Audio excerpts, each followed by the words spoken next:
আর ওর বাবা মায়ের সঙ্গে আমরা কথা বলতে চাই, তারপর এই লাশটা আপনারা নিয়ে যাবেন।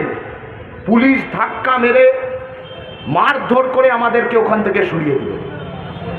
কি উদ্দেশ্য? কিসের জন্য এত তৎপরতা?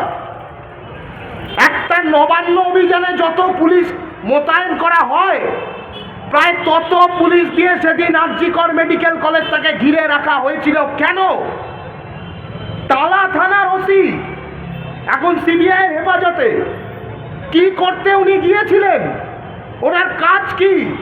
খাকি উর্দি আর সাদা উর্দির কাজ কি? মানুষকে নিরাপত্তা দেওয়া, নাকি মানুষের নিরাপত্তা কেড়ে নিয়ে একজন ধর্ষিতা খুন হয়ে যাওয়া মেয়ের বিচার যাতে না হয় তার জন্য প্রমাণ লোপাট করা?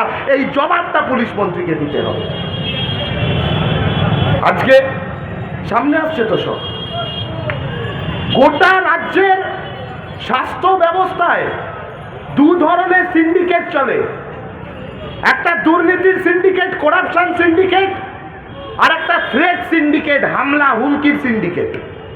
2011 সালের পর থেকে গোটা রাজ্যের স্বাস্থ্য ব্যবস্থায় দুটো সিন্ডিকেটকে লালন পালন করেছে তৃণমূল কংগ্রেস। হ্যাঁ, এটা বুক চিতিয়ে রাস্তায় দাঁড়িয়ে বলতে হবে। এই দুটো সিন্ডিকেটকে লালন পালন করেছে তৃণমূল কংগ্রেস। আজকে তৃণমূলের নেতারাও বাধ্য হচ্ছে এই কথা রাস্তায় দাঁড়িয়ে বলতে। তৃণমূলের নেতারা এখন রাস্তায় দাঁড়িয়ে বলার হিম্মত পাচ্ছে না যে আমি তৃণমূল করি।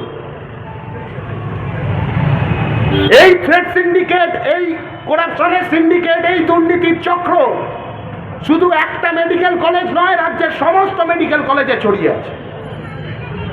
আর এমন দিন এই বাংলার মানুষকে দেখতে হলো। আমি সকাল থেকে ইটাহারে ছিলাম। ইটাহারে একটার পর একটা গ্রামে গিয়ে যখন মানুষের সাথে কথা বলছি, আমরা মানুষজন এই কথা বলছে যে আগে বালি পাচারের কথা শুনেছি, কয়লা পাচারের কথা শুনেছি, সোনা পাচারের কথা শুনেছি, আর এই সমস্ত পাচারের মধ্যে ভাইপোর নাম নয়, পিসির নাম নয়, ভাইপোর বউয়ের নাম খুঁজে পাওয়া গেছে। আর এখন নতুন করে শোনা যাচ্ছে যে পশ্চিমবাংলার মেডিকেল কলেজগুলোর মর্গ থেকে মৃতদেহ পাচার হয়ে যাচ্ছে। তাহলে কি এটা ধরে নেব যে বালি পাচারের টাকা যে ভাইপোর অ্যাকাউন্টে